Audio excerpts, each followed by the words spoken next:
Hello, and welcome to Policy Talks at the Ford School of Public Policy. I am Celeste Watkins-Hayes, the Jean E. Fairfax Collegiate Professor of Public Policy, a University Diversity and Social Transformation Professor, and Professor of Sociology here at the University of Michigan. It is my deep honor to be in conversation with Dr. Tressie McMillan Cottom. Dr. Cottom is an award-winning author, researcher, educator, and cultural critic whose work has been recognized nationally and internationally for the urgency and depth of her incisive critical analysis of technology, higher education, class, race, and gender. The foundation for Tressie's first book, Lower Ed, The Troubling Rise of For-Profit Colleges in the New Economy, was formed by her dissertation research from her doctorate at Emory University's Laney Graduate School. In Lower Ed, Dr. Cottom questions the fundamental narrative of American education policy. In 2019, Dr. Cottom released Thick and Other Essays. The collection has been described as essential, and the Chicago Tribune calls Dr. Cottom the author you need to read right now. Dorothy Roberts compares reading it to holding a mirror to your soul and to that of America. Thick was the winner of the Brooklyn Public Library Literary Prize and was a finalist for the 2019 National Book Award. Dr. Cottom has served on dozens of academic and philanthropic boards and publishes widely on issues of inequality, work, higher education, and technology. She's currently an associate professor in the School of Information and Library Sciences at the University of North Carolina at Chapel Hill and senior research fellow at the Center for Information, Technology, and Public Life at UNC. She was awarded the MacArthur Fellowship in 2020. Dr. Cottom also co-hosts Here to Slay, a fabulous podcast with Roxane Gay, a podcast with an intersectional perspective on celebrity, culture, politics, art, life, love, and more. It is brilliant. It is fun. It is engaging. It is an amazing place to be. So thank you so much for being here. It's an honor to have you and to be in conversation with you. Thank you very much, Professor Watkins-Hayes. I am pleased to be here. I have to thank the students and Sue Donarski earlier today. We had a wonderful talk, and I'm only sure that'll continue. I'm really pleased. Oh, great. So we come into this conversation with heavy hearts and want to acknowledge the victims and their families, the people who were slain in Georgia. And as we try to understand what happened, as we think about how we respond to this, what kind of questions come to mind to you? We're dealing with an epidemic of gun violence in this country, but we're also reminded of the notion that to be socially marginalized on the basis of race and class and gender and sexuality and poverty is to have a deeply unsettling proximity to death. Yeah. Can you just talk to us about that? And you know, as we try to understand the details, because we don't know everything yet, what questions are coming to mind for you? You made me think, of course, of Ruthie Gilmore, who says that, you know, the fundamental definition of racism is premature death. Mm-hmm.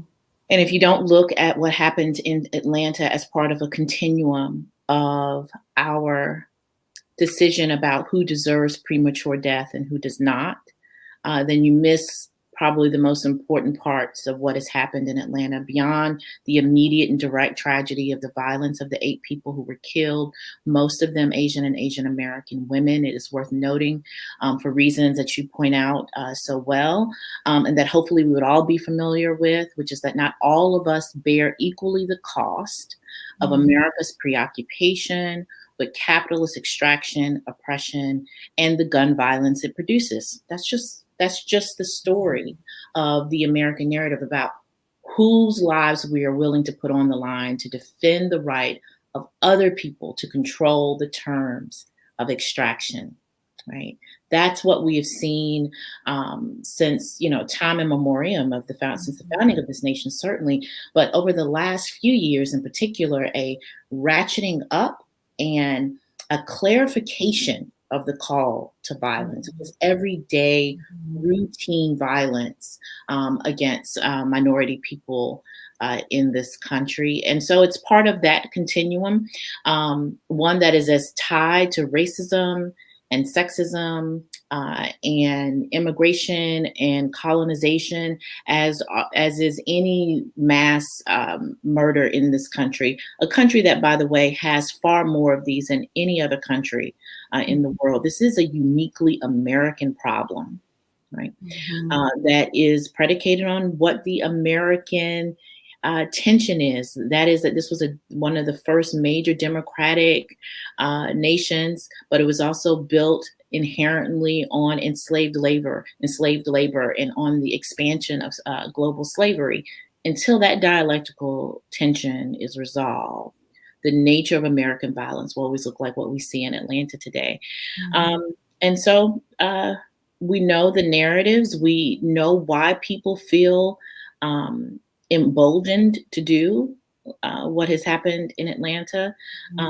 But that is also not unique. I think it's really important that these things are specific, but they are not unique. They are just very much us. It is exactly wrong to say this is not America or this is not the America I know. This is actually uniquely American. And how do we think about resolving that dialectical tension that you talked about? Because for so many of our students in particular, they're now witnessing this ever-present narrative and dance that we do of a tragedy happens, there is sharp analysis, just as you've provided, and people retreat to their defensive postures and ultimately defend and continue to defend the status quo in a lot of ways.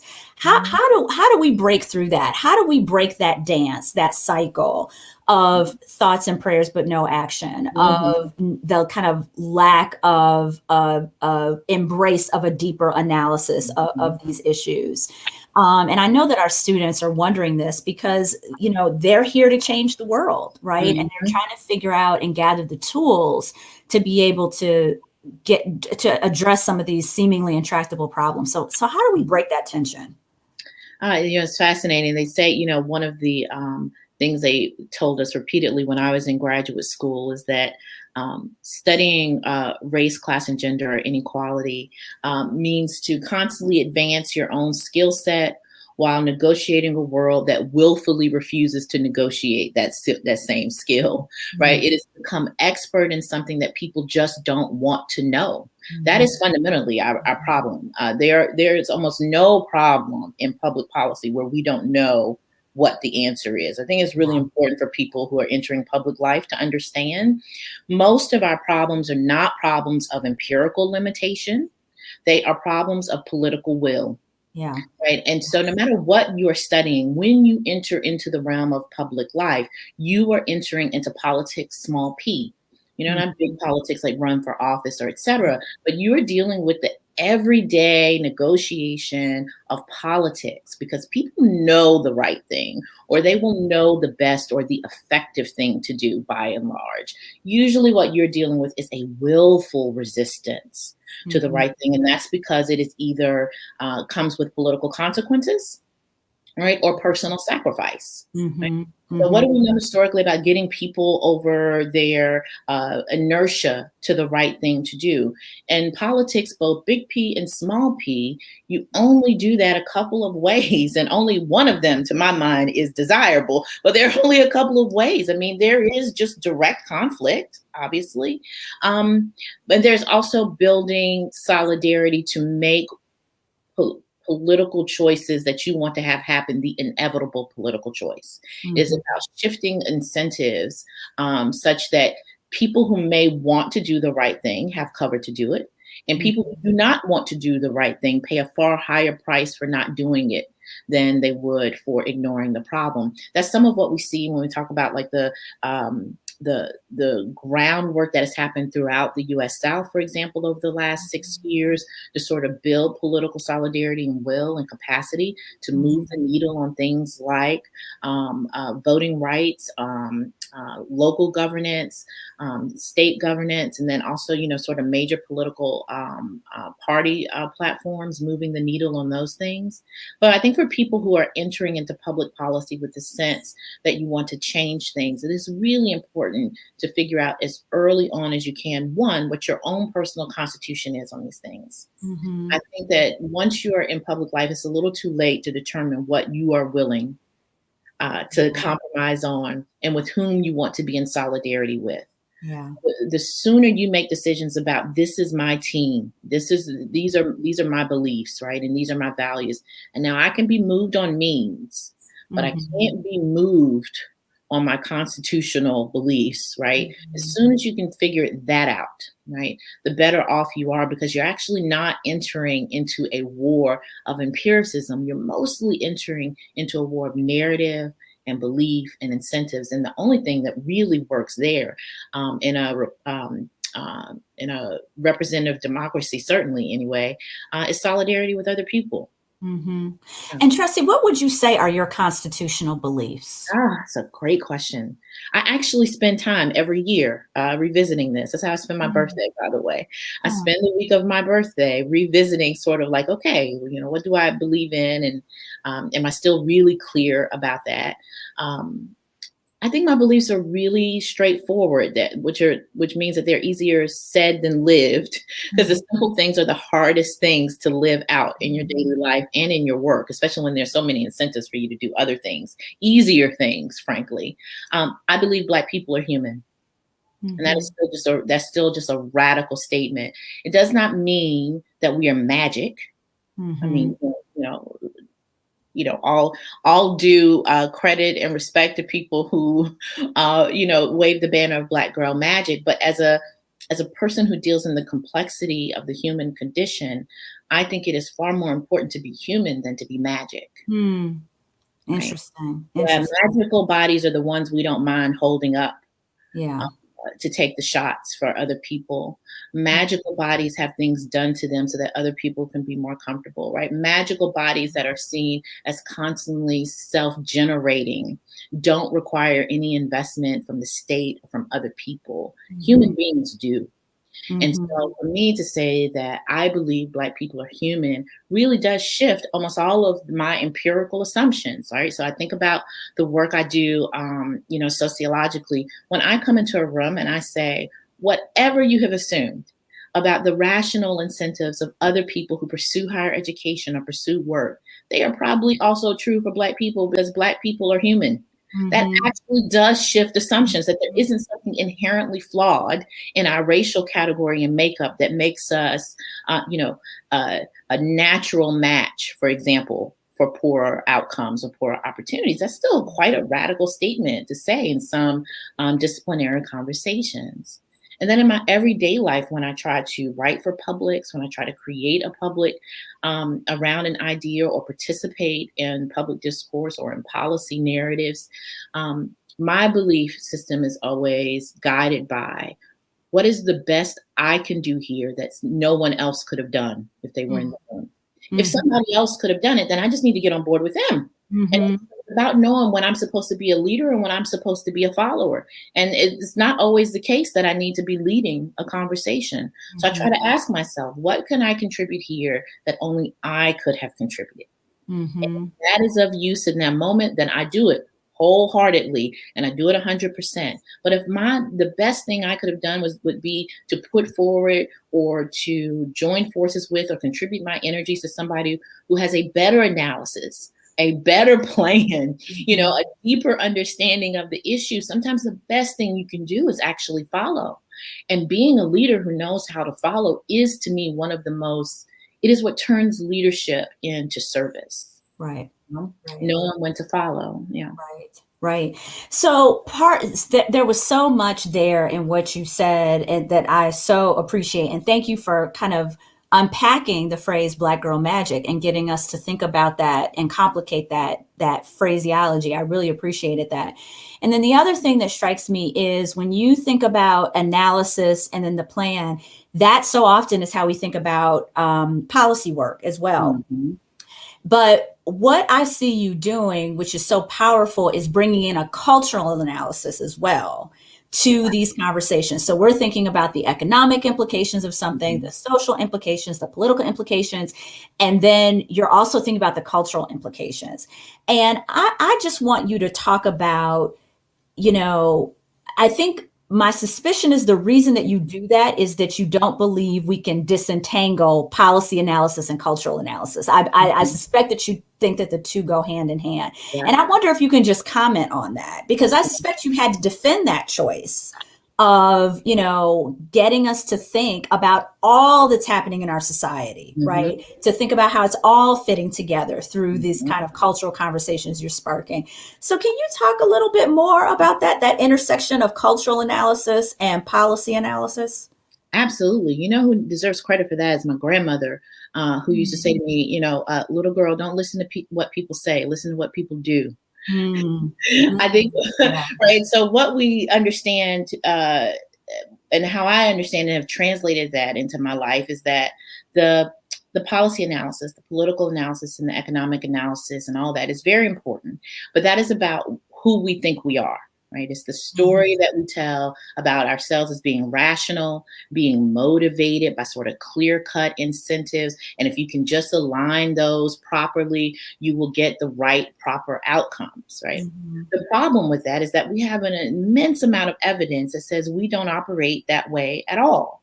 That in fact, when human beings undertake massive social change, when we build new institutions or new ways of living or being, we are usually doing so because we have been motivated by a collective story about who we want to be. That's the culture. Who we want to be is usually at odds with, or certainly in a negotiation with, who we think we are. And what I saw happening and still see happening is that for every time I was called into a room at, on Capitol Hill, or to go to the White House, or go to some state agency to talk about, data research-driven decision-making, you get in the room, and many of your students have experienced this if they come from work life, or they will soon. You get to the room, and what people tell you they do is remarkably different from what they actually do. We make data-driven decisions here, right? And they certainly would have a lot of the theater of data-driven decision-making, but then you'll enter the room and you realize that they're being driven as much by organizational narratives and stories and feelings and emotions and identity as anything else. And so it became really clear to me, especially in some of the policy rooms where they call me in and they go, yeah, no, we've got the data. What we would like from you is for you to tell us a powerful story that will move the needle on getting people to accept the data. And that to me is the cultural analysis and what that does. And knowing that the world that you send that data and that research out into is always going to see your empirical findings through the lens and the limitations of the culture, right? We've got to condition the culture to understand a more nuanced conversation about race and class and gender, for example. How do I produce really meaningful and impactful data about something like, racial marginalization and sex workers and immigration and citizenship, to go back to the case of the violence that's happened in Atlanta, if I haven't conditioned the culture to make sense of that? Right. Both of those things need to happen. And that's not to say that that's everybody's work to do. But if you can create and craft empirically driven and sound stories that also tap into the cultural discourse, our desire for a story to make sense of the world, I think you have a much better chance of using the data and the empirics and the policy work to actually get people to take that up. All policy people will tell you your real challenge is getting people to uptake, right? And whenever you introduce a new resource or policy, it's about uptake. Well, one of the best ways to move uptake is to get people to buy into the story of what you're trying to move the needle on. And so I think both of those things, yes, are important. And those of us who feel called to do so, I think have to feel empowered and supported in doing the work that does both. So as I think about the stories that we tell, I want to ask about education. And I know that was the area of your dissertation work and continues to be an area of interest. So one of the things that we're worried about in this COVID moment is further disparities that we might see as it relates to education and virtual learning, and who got access to virtual learning and who didn't, who went back into the schools, who didn't, and all of the different complexities. So first, I want to ask you to comment on the K through 12 context, and then I'm going to ask you to comment on the higher ed context in terms of helping us to understand this moment that we're in as it relates to education. The two are actually very similar in that, save for a few exceptions, both K through 12 and higher education, everything that happens is happening within the context of, depending on where you are, anywhere from 20 to 40 years of public disinvestment. There may be a scale, but just writ large, that either overall, there's either been an overall decline in public disinvestment or a reallocation of disinvestment that has increased within district inequalities, for example, right? That's the context. And so anything that happens in that context, no matter what the external shock is, could have been Hurricane Katrina, right, as it happens, it could be a natural disaster, it could be, a mass act of violence, like in the cases that we have too many of across the country. Whatever it is, the external shock happens in that context. And anything that happens in a context of that kind of disinvestment means that any resource that comes in is going to be allocated along the lines of the pre-existing inequalities. That's just what happens.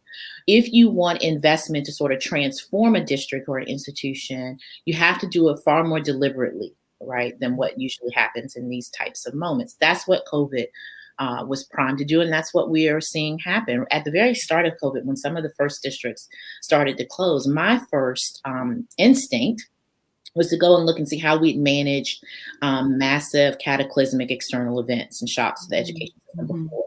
And the best, most recent literature was on Hurricane Katrina, which is why I bring it up, right? This was an external shock that shut down an entire district, right? And what we saw when we came back from Katrina was an acceleration. Shock doctrine shouldn't surprise too many people, but we saw an acceleration of all of the privatization and neoliberal efforts that had already been in place, maybe piecemeal or without unilateral support before Katrina. Almost all of those processes accelerated during and after Katrina. So much so that, like, a school district in New Orleans looks dramatically different to people 10 years after than it did 5 years before Hurricane Katrina. Everything that kind of been put into place gets accelerated. So then we start to look at COVID and what should we expect to happen without some sort of like deliberate attempt to not have that happen. This is what happens. Massive federal investment, external shock, the sort of resource flows that were already in place are able to take advantage of and access emergency funding and emergency resources in a way that continues to skew the public investment in schooling, K through 12 or higher education, away from the public goods mission. And that's pretty much what we've seen, because that's what happens when that's the context. What is a little different, certainly at least in the higher education context, is that we've never had anything that was an external shock to the entire system of higher education, right? Not just a state. And so that has delimited some of those competitive forces, because we can't compete. Everybody was shut down, right? But as things started to open, some of those state differences start to become very significant. There's a reason why some states, like a Florida, would jump out there ahead of other states to reopen quickly, right? Yes, it's about politics and political affiliation, but it is also about being the state that's open and ready to receive new monies, investment, et cetera, are just a little bit before other states. And so all of that starts to matter sort of within and between state competition starts to matter for investment as they start jockeying for federal dollars. But I think we could have predicted, and many of us, did, that said, if we're not more deliberate about this, if we're not more sustained, but that's what happens when you try to make policy in a very contentious environment. This was, it cannot be overstated that the last 4 years, we just had a very hostile political environment to public education, both K through 12 and in higher education. We had the hollowing out of the Department of Education, sort of like a buffer. And that is going to take quite some time to backfill. But in the meantime, money has to flow. And so what you've got a moment here where the money has been turned on, thanks to COVID, necessarily so, thanks to COVID relief bills, the money has been turned on, but the oversight is going to lag, right? The federal oversight is going to lag because it has been gutted. And that's a moment for a couple of things. It can be a moment for positive transformation for those, parent-led and community-led organizations might have a moment there to try to shift the balance in their local school districts. But it is also historically a moment of great opportunity hoarding, frankly. Right. And what about in the higher ed context? And one of the things that I'm thinking about is this ongoing conversation about the future of work and the idea of people who were able to work from home saying, I can actually do my job as effectively, if not more effectively, from home. And there's a conversation about what is that going to mean for commercial real estate? What is that going to mean for kind of workplace interactions? And there's some skepticism around whether higher ed was able to pivot as effectively. But on the other hand, real questions about college affordability and the idea of, should we be charging what we're charging? And is there a way to do this more efficiently and more cost effectively through the use of technology? Students have to be on campus for all of their classes. Is there a way that we can deliver some of what we do that is so special and so important in a remote environment that might render costs cut a little bit, and for us to be able to make it more affordable for students to attend? So can you comment on this conversation on the future of higher ed, and are we going to, have a post-COVID transformation as well? Or do you think we're all back in the classroom? This is norm as usual. I know. I'm so sorry. Depending on which side of that you're on, I'm either a Debbie Downer or I am the harbinger of good news. So it depends. I think that the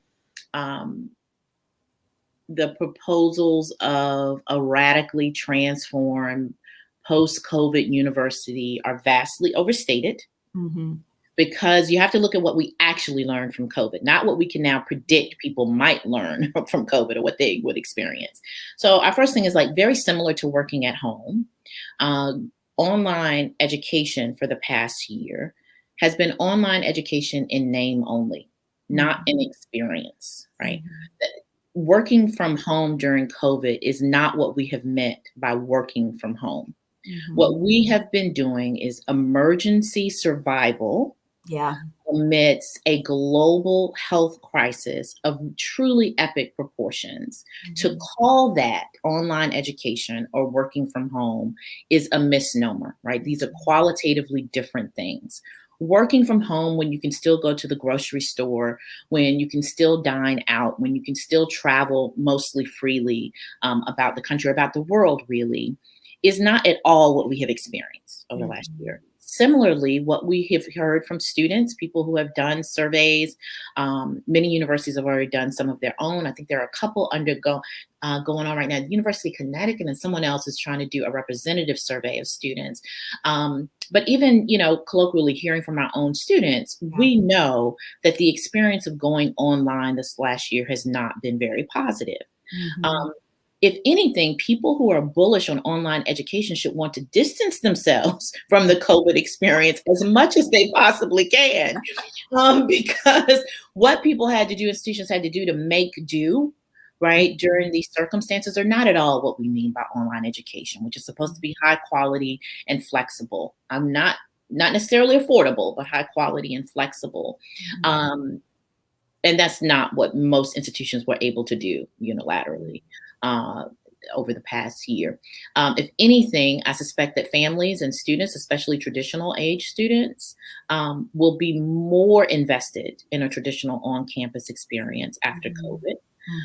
Many of them very sort of resistant to giving up the college experience for online flexibility, which leads me to another point. Online flexibility and online education has always had a natural ceiling, right? And that natural limit is market desire, right? People have to want to go to school online, not settle for going to school online because their lives are so complicated and it's the only way to get it done. But want to go online, to desire going online. There is a natural limit for that. I just do not believe, given the limits of our current technology, our current cultural reality, the norms, all the cultural capital we invest in the traditional college going experience is not going to transform overnight. And I don't think that a once in a lifetime public health crisis is enough to rewrite 100-year narrative about going to college. Yeah.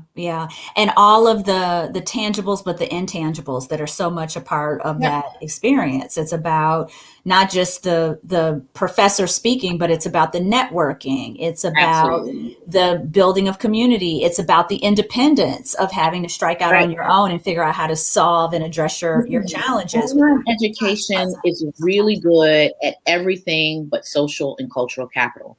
And as it turns out, social and cultural capital are how people make the decision to pursue higher education. That's the fundamental mismatch. We actually are not very good. We're good at leveraging existing social ties, but building new, meaningful ones that lead to career mobility and personal growth and relationships, both interpersonal and professional. Those still are not things well suited, to online. Right. So can you talk about your own professional trajectory? And as we listen to you talk, we hear such a multitude of experiences in the policy world, in the cultural conversation, in education research. And I wonder if you can talk about how you have crafted your professional trajectory. And particularly for those of us with PhDs, we know that, we were often given one model for how you craft your profession. And it is, step 1, step 2, step 3, and don't you dare deviate from it. And you have recreated that model for yourself and created a model for others. So can you talk about that? And, how intentional was it? That's the $1 million question, isn't it? I always say, I've got to get a better story about this. I got to get a better branding model about this. I really do need to start owning. Oh no, absolutely. But it's all part of the plan. I'm still not there yet. So let me be very honest with you. Listen, at the outset, I like to say like the first 4 or 5 years of my academic career, I mostly made decisions without knowing that there was an expectation that I choose something else. No, really, that wasn't necessarily about like being first generation in college, because I wasn't, but I was the first in my family to pursue a PhD, but not the first to go to college or graduate school or anything. But the PhD, admittedly, PhD culture was quite unique and new to my context. But I really did in some ways benefit from there being not particularly high expectations for me. Like nobody was like creating me in their own mold, There was some critique that mentorship model. And then my earliest mentors were just really fiercely devoted to like intellectual rigor and discipline. And beyond that, didn't care what you did. I mean, my models were, if you're the best in the room, just be the best in the room. Right. We'll worry about the title and all that later. And so some of that was, I just got really, I think, fortunate in the sort of people that I attracted in my life. But then as I did start to kind of clue in, I mean, I'll give myself a little credit here. I cheated a bit in that my work was on higher education. So I was studying the system that I was being professionalized and socialized into. Unlike most of us, I think, when we come through the academy, like the way academic hiring and all that works is just this vast mystery to us, Yeah. right? You focus on your domain of expertise. It just so happened my domain of expertise was the system that I was in. And I remember it pretty distinctly, pretty late. It might have been like the last year, somewhere around when I signed my first book contract for lower ed.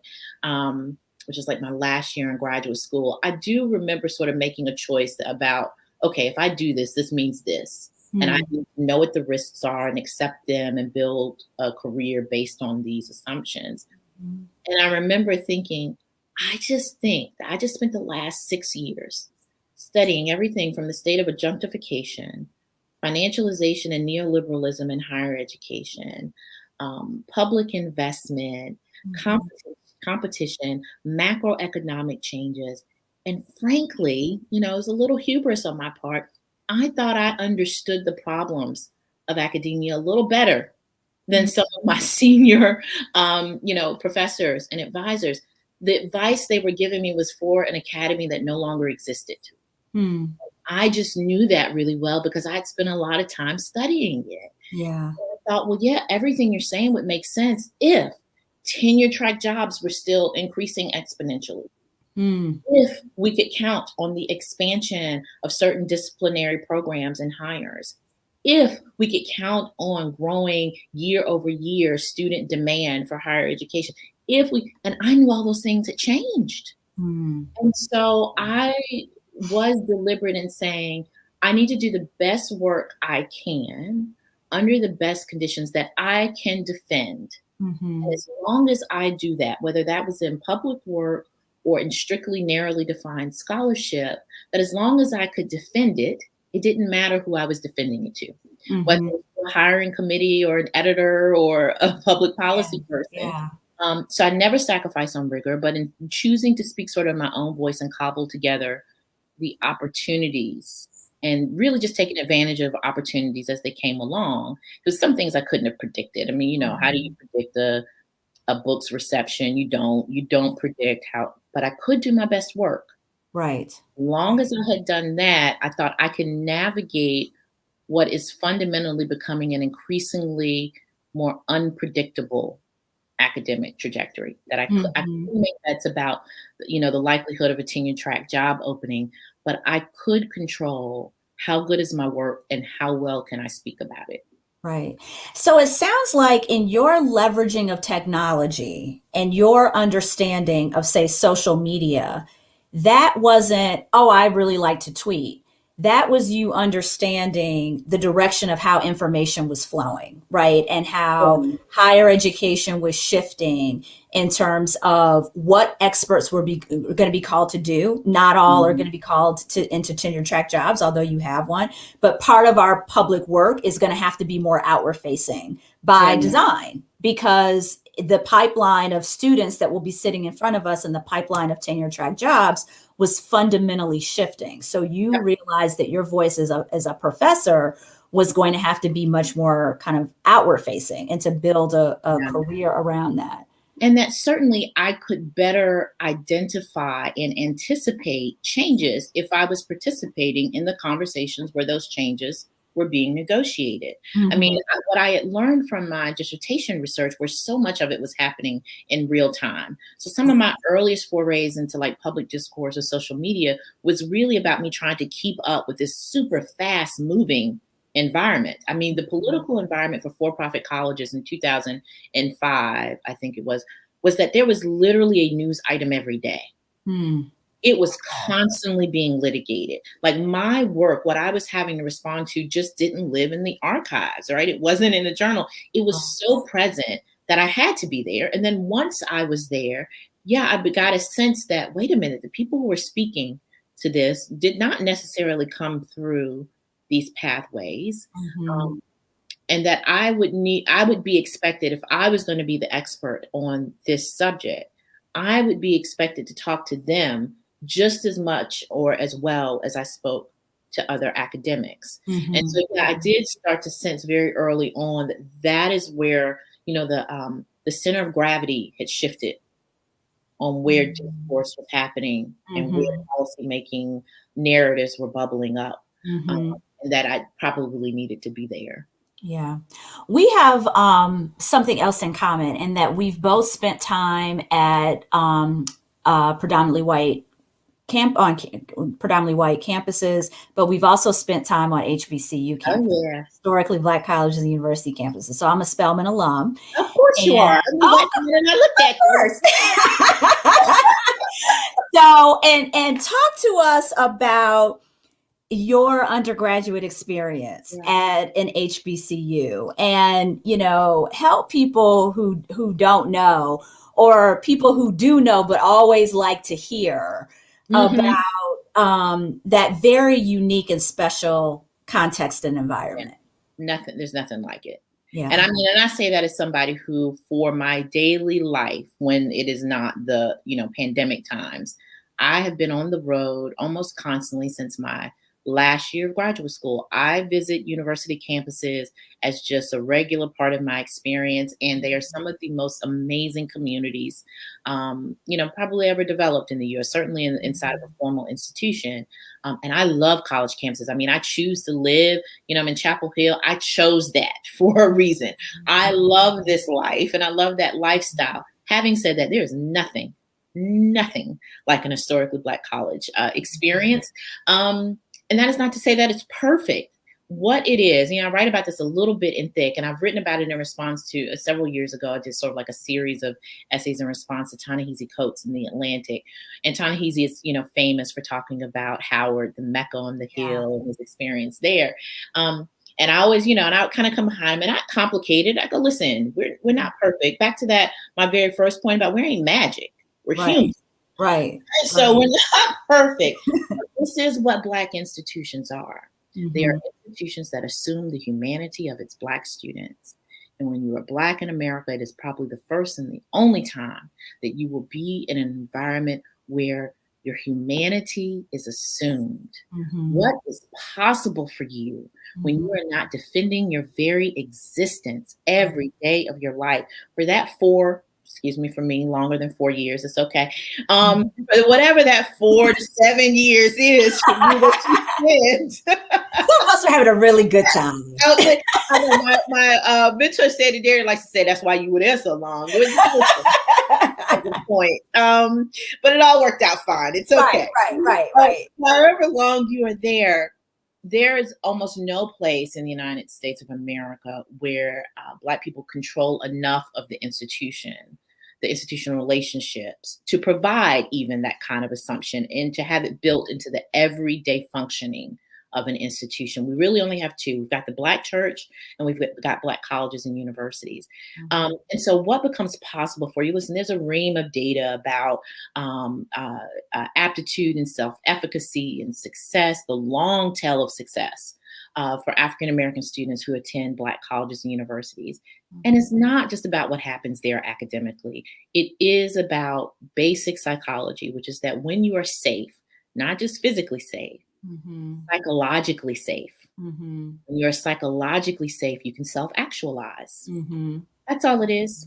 So it is that we are safe there in a way that you just don't experience every day as a Black American. And so, yeah, it's a marvelous experience. There's nothing like it. It's why I defend and invest in institutions, no matter how flawed they are. But I also know that once an institution is gone, you don't get it back. Right. Absolutely. And I suspect you're looking forward to being able to go back to homecoming in person. And listen, I may have an outfit planned. I won't admit to it. Don't we all? Absolutely. So before we pivot to questions from the group, tell us about your current projects and what you're working on now. Well, thanks for that. One of the great privileges and honors of the MacArthur Award is that it is a moment where you get to take a moment to step back. From no matter how, brave or self-contained you are, you inherit and internalize a lot of the pressures of academic competition and, staying on top of everything. And the MacArthur really does give you a moment to step back and think about, okay, if I could choose to do anything in the world, what would it be? And what would that project be? And really for me is, I was very fortunate to realize that I was already doing what I wanted to do with my life. But the resources of the MacArthur means I can do it in a way that is more sustainable and maybe at a different scale. So, along the line of some of the questions that you have asked and that like some of the students asked earlier, which is like, how do you do this academic work that contains a multitude of publics?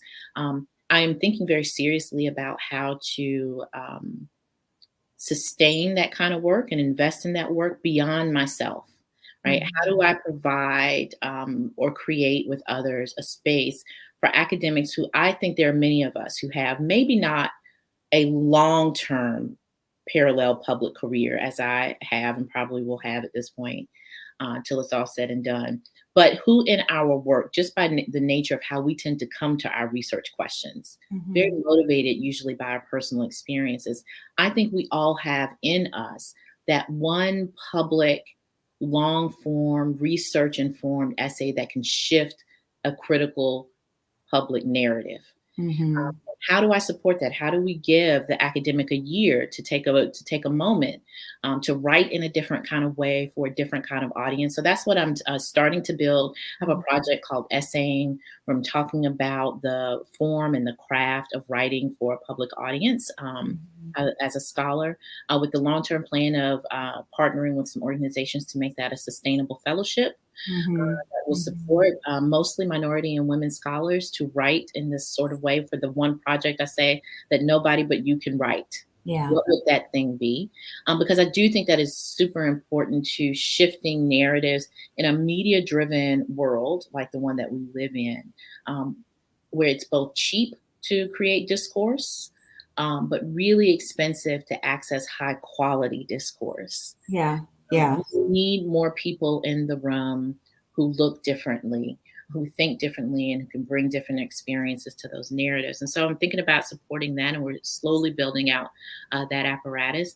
I probably am in the middle. I'm in denial right now that I'm working on a new book. So we'll just continue to pretend that I'm not. But my research project at CTAP at UNC, which is what I came here to work on, is actually comes out of the lower ed, some questions I had at the end of lower ed, where I talked to hundreds of students, most of them women of color, especially Black women, who were enrolled in high-cost, low-quality, for-profit colleges. And when I would ask them, well, what are you going to do if this doesn't work out?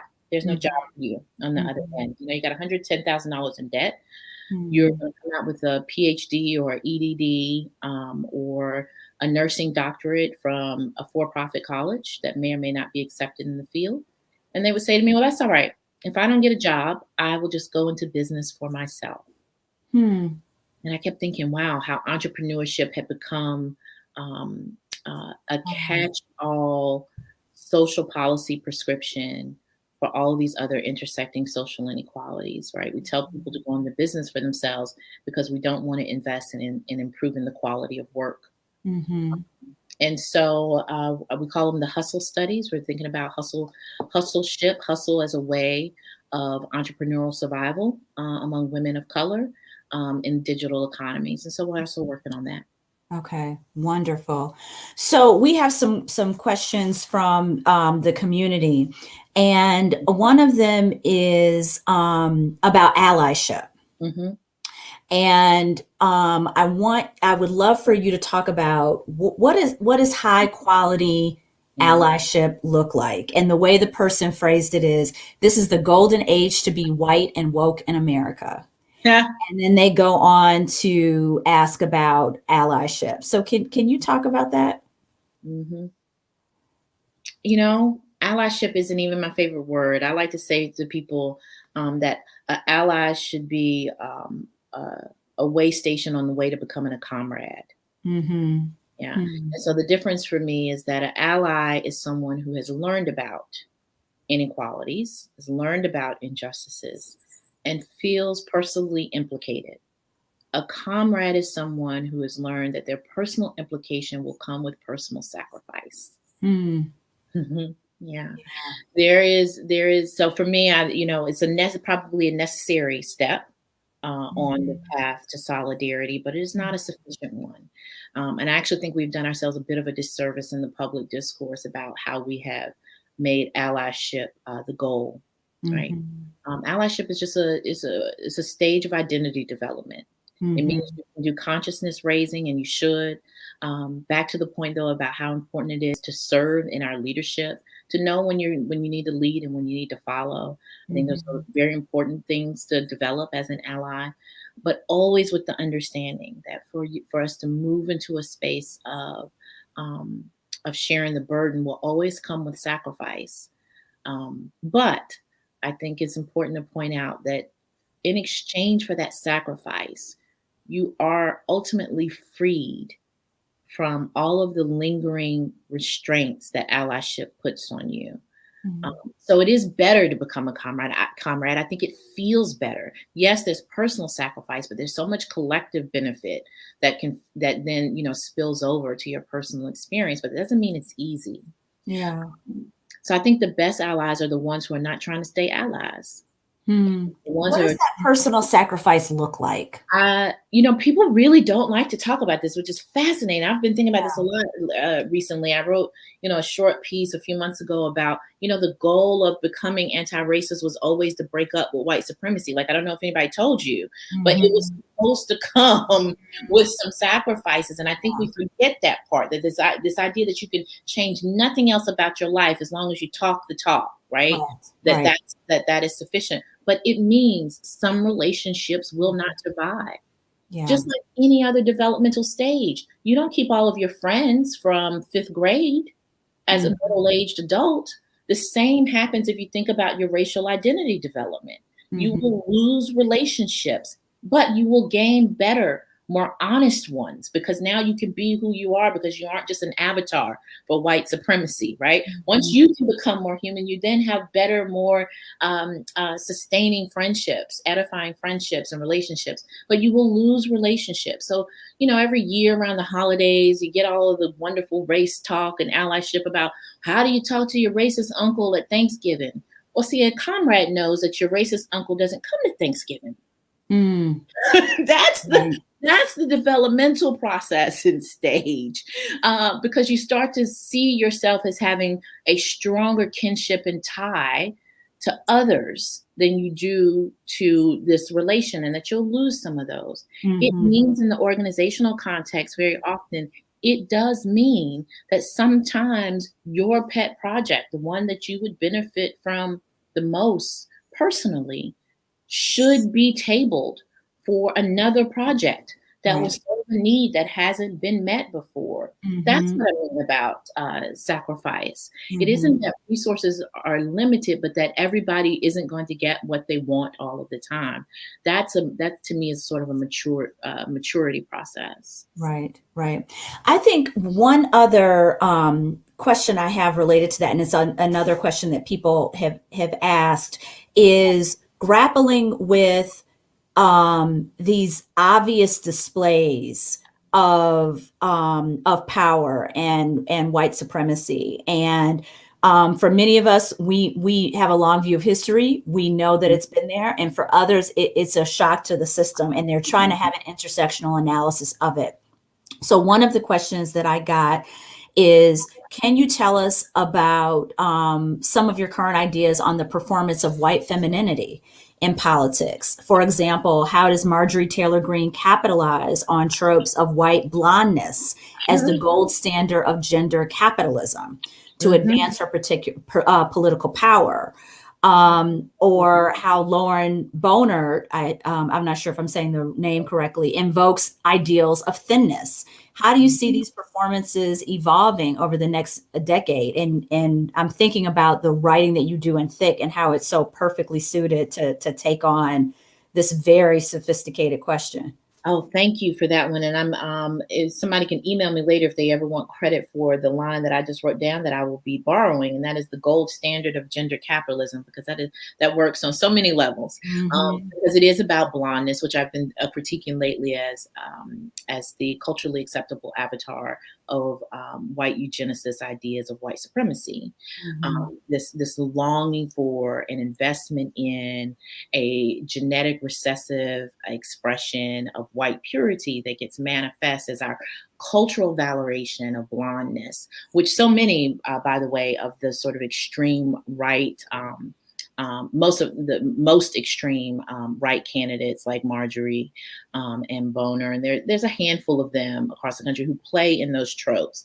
Boner is a brunette, but still, I think playing with these ideas of cultural purity that, like you said, have a long view of history, that are about the cult of femininity, that are designed to ultimately reify a patriarchal white supremacist inheritance of property and identity and power, but that in the short term can be retrofitted as a sort of conservative feminism, which is what I find fascinating, that you can, but that's what happens when you reduce solidarity politics to individual politics. So the minute we defamed feminism and made it about which slogans you prefer, and made it about economic empowerment, we divested it of any ability to be elastic enough for the kind of solidarity narratives that feminism was supposed to do. And this happens, they get co-opted, all social movements and rhetoric gets co-opted eventually. But the idea that someone like Marjorie can call herself feminist at the same time that she opposes every basic tenet of even mainstream feminism. She's only feminist in a performance of individuality. So it's not even corporate feminism. It's a very capitalist feminism. That this has become such a powerful currency right now isn't necessarily a surprise, because these things happen in tandem. You see the sort of resurgence of Southern ideology and Confederate ideologies, right, that start to emerge on things like, the January attacks on the Capitol, but that really have pervaded like our discourse about what should we do about Confederate statues, and right? That's right. There's this resurgence. These things tend to happen in tandem. There's a resurgence in a nostalgia for that lost Confederacy. That dovetails with what some of my colleagues and I have written in response to the sort of Case and Deaton work on declining white life expectancies, but these sort of deaths of despair, which is, my colleagues and I have argued, is just really about the perceived loss of status. Not about any real economic loss, because our buying power is roughly the same. It's just that they are roughly less unequal for some people, and they're perceived. So it's a perception of the loss of status that seems to be at the root of white deaths of despair. And that when you tie all that together, that is the perfect environment for an increase in our, increased investment in blondness, because you got to have, the sort of gendered caretaking of those patriarchal ideas. And that's what they're doing. They sort of clean them up. They make them bulletproof in political discourse, because you can't attack a woman, right? And so you certainly can't attack a white woman. And so it mainstreams these ideas in the political discourse in a way that I think is as dangerous, if not more dangerous, than some of what we saw coming from something like Donald Trump, right? I always said that Donald Trump's most powerful weapon was actually Ivanka. It was his daughter doing the exact same work, but through that avatar of blondness and femininity, precisely because we are so conditioned for that to be eternally innocent. And that eternal innocence effect. And that's what they're trying to leverage in that political discourse. And I think this is one of the first times that women have had enough of a full franchise enough for them to do it in mainstream politics. They usually would have to do that through philanthropy and sort of tertiary political organizations. To be doing it from elected office is a historical first. Not one that I would probably call an achievement, but it is a historical first. And we're going to have to reckon with, how do we have a complex conversation about how not all women who proclaim feminism are doing feminist politics. Right. Right. And that brings me to Here to Slay. And I am so regretful because we have so many other questions and people have so many questions for you.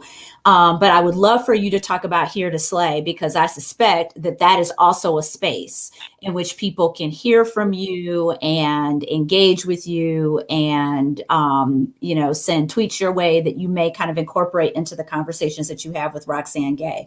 So can you just talk very quickly about how that came together?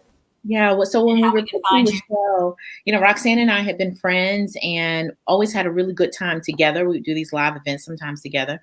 And we said we really wanted more of that space and less of some of the spaces that we were constantly being invited into. And that was not that we wanted something that was less serious, but that we thought it was important for us to bring some of the conversations that we have purely as academics or purely as sort of like literary authors into popular discourse. Because one, both of us take popular discourse seriously. We think Yeah. popular culture is serious business happens in popular culture and is all the more serious for how unseriously we treat it. Mm-hmm. Right.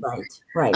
And so we had this idea of, we called it the Black Feminist Daily Show was how we posited it. And it is us taking on like what would happen in these conversations that everybody's having this week over the last week or two.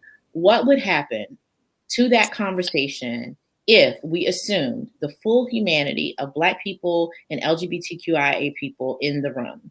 Well, every conversation, as it turns out, gets smarter. As it turns out, every popular culture conversation becomes more meaningful. There is nothing that we've talked about on the show. We bring celebrities on, we bring authors, people that we think should be on the news far more than they are, that we think should be like on the Sunday morning news shows, right? We say to them, you can always come here. One of the most edifying parts of this experience is that we always have a space for any Black woman who's doing anything. And so, we have Stacey Abrams on, we have Gabrielle Union, just across the gamut, and they come on the show. And let me tell you, they walk into the studio and we come on and we go, hey, girl, hey. And see them just sort of like collapse. They've been on these junkets and in these rooms where it's like combat, right? And we have the most meaningful, sustained conversations with them because, to the point about HBCUs, they know they are safe. Right. And so we can get into some of those nuances about how does colorism shape who becomes our Black elected representatives. Right. We can talk about the limits of middle-class discourse and Black entrepreneurialism and how that disproportionately negatively impacts poor working class women, right? Like we can then have a nuanced conversation because everybody feels safe. And so that's what Here to Slay is. And yeah, so it's a lot of fun. Dr. Tressie McMillan Cottom, we could do this all evening. This was so enriching. And thank you to everyone for watching. Thank you to you, Dr. Cottom, for engaging in this conversation. Thank you to those who sent in questions. Sorry we couldn't get to everything, but it's really a testament to the level of interest people have in your work and how wide-ranging it is and how many topics in which people feel heard by what you're saying and want to engage with you further. So very quickly, tell people how to find you and how to keep the dialogue. But keeping in mind, everybody, boundaries, and we have to make sure that Tressie has time to do what, self-care and working on her next projects. I remind everyone, we are all in the pandemic, everybody. Yeah, there's no non-pandemic world happening. Parallel universe happening. No, seriously, everybody is always, the easiest way is to go to TressieMC.com. It really does. There's a page there on contact that'll route different types of questions to the right people. And I promise you that is the best way to get to me, even if you have my direct email address, because that system is set up for me to see the things that need to bubble up. So that's one way, Tressie MC PhD at Twitter. And you can find us at Here to Slay. The essaying project, if you want to talk craft and public voice and scholarship, is at Tressie.substack.com. Wonderful. Thank you so much. Thank you, everyone, for tuning in. I bid you good evening. This has been Policy Talks at the Ford School of Public Policy at the University of Michigan. Take care.